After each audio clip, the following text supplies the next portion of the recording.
Disorder of urinary tract.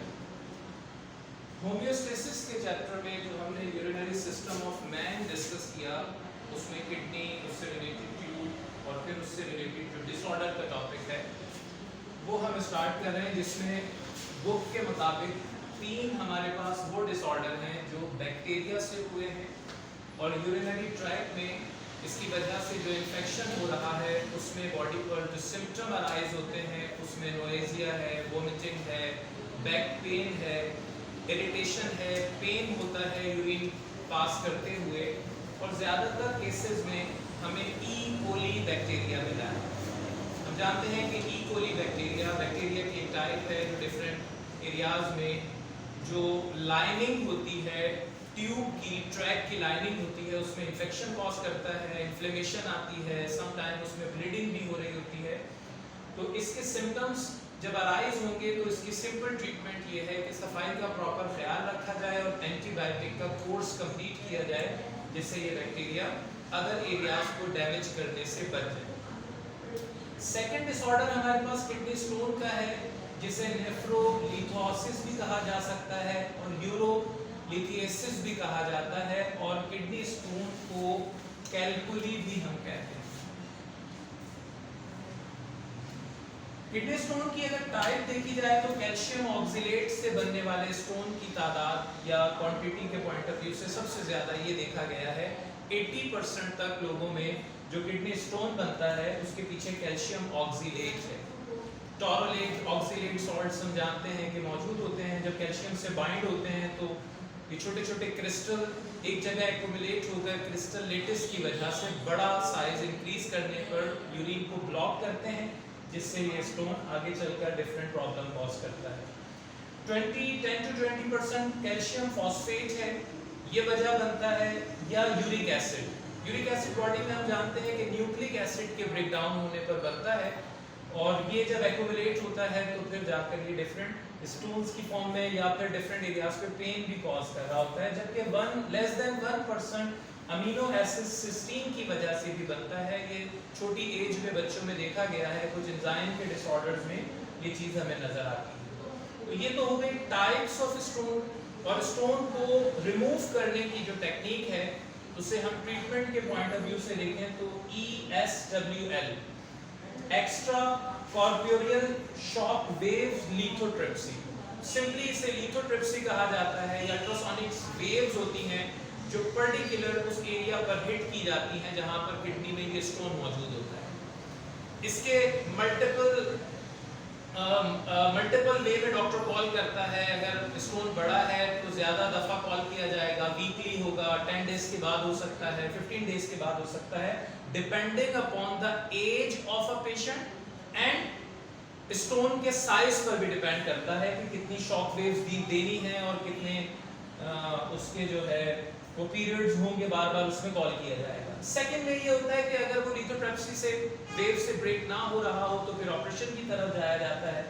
प्रीक्यूटेनियस नेफ्रोलिथोटोमी, ये cutting process होता है, प्रोसीजर है, इसमें एनेस्थीसिया दिया जाता है। पर्टिकुलर एरिया को भी नम कर सकते हैं या कंप्लीट एनेस्थीसिया देकर भी उसे बेहोश करके इस स्टोन को रिमूव किया जाता है। एक प्रॉपर ऑपरेशन है।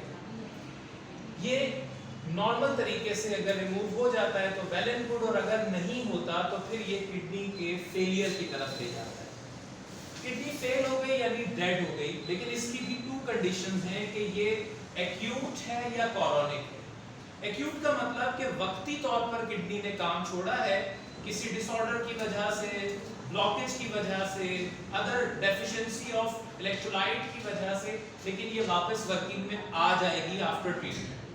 लेकिन ये वाला जो कॉरोनिक फेलियर होता है, इसमें किडनी टोटल डेड हो चुकी होती हैं और वापस अलाइव होने के चांसेस नहीं होते। किडनी एक फिल्टर मशीन है। अगर ये किडनी डेड हो चुकी है तो बॉडी में जो वेस्ट जमा हुआ है उसे निकालने के लिए हमारे पास जो ट्रीटमेंट है उसे डायलिसिस कहा जाता है। डायलिसिस हम जानते हैं कि एक ऐसी मशीन है, डायलाइजर जिसे कह रहे हैं। अगर मैं उसका जनरली एक ओवरव्यू लूं तो एक ऐसी मशीन है जिसके अंदर हमने यहाँ पर वो लिक्विड रखा होता है जिसकी कॉन्सेंट्रेशन ब्लड के और केमिकल्स के बराबर रखी जाती है। जैसे हम जानते हैं कि ब्लड में जो कॉम्पोजिशन है उसमें एक साइड पर हमारे पास वाटर मौजूद है, वाटर के साथ साथ इसमें कुछ सॉल्ट्स मौजूद हैं, कुछ ग्लूकोज का अमाउंट होगा, अमीनो एसिड्स होंगे, विटामिन्स होंगे, कुछ अदर सॉल्ट्स, आयंस में सोडियम क्लोराइड और फास्फोरस और अदर ऐसे सब्सटेंसेस होंगे जो इम्पोर्टेंट है बॉडी के लिए। उनका लेवल हम इस डायलिटिक फ्लूइड में उतना ही रखते हैं जितना ब्लड में होता है।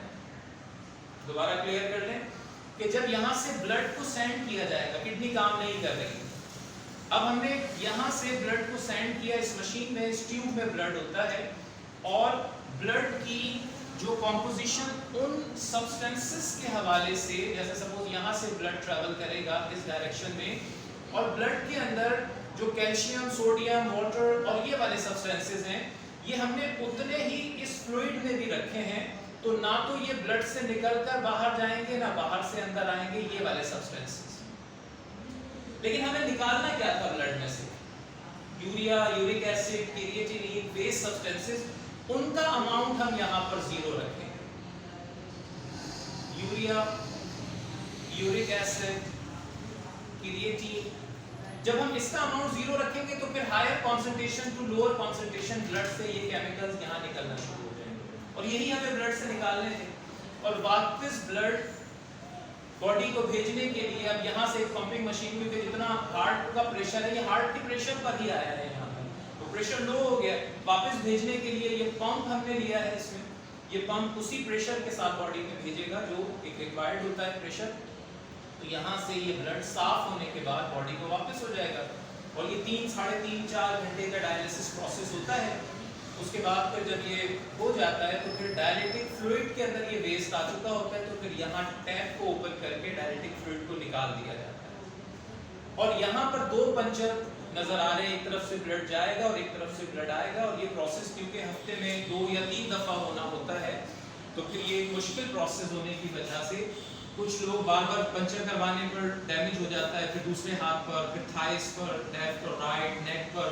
तो फिर इसके लिए अभी फिस्टुला एक ऐसी मशीन बना दी जाती है जो हाथ में या किसी बॉडी पार्ट्स पर ऐसे ऑपरेट करके वो लगा देते हैं, जिसके अंदर बार-बार डायलिसिस की जो ट्यूब्स हैं ये वाली पंचर करने वाली, ये उससे कनेक्ट हो जाती है क्योंकि अब हफ्ते में 2-3 दफा डायलिसिस होगा और फिर पर्टिकुलर डाइट होती है जिसमें वेस्ट सब्सटेंसेस बनने का प्रोसेस कम हो जाए।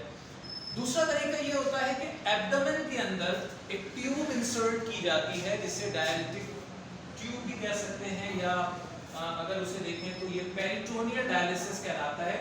और तो ट्यूब इंसर्ट करने के बाद बुक में डायग्रामेटिकली इसको दिया हुआ है एब्डोमेन के साथ कनेक्ट करके पेज नंबर 22 पर। तो उसमें देखें इन्होंने शो किया है कि एब्डोमेन में वाटर भर दिया जाता है ट्यूब से जो वेस्ट सब्सटेंसेस को अपने अंदर डिसॉल्व कर लेता है और दूसरी तरफ से उसी एब्डोमेन से वो पानी जिसमें सब्सटेंसेस डिसॉल्व हुए हैं वापस निकाल दिया जाता है।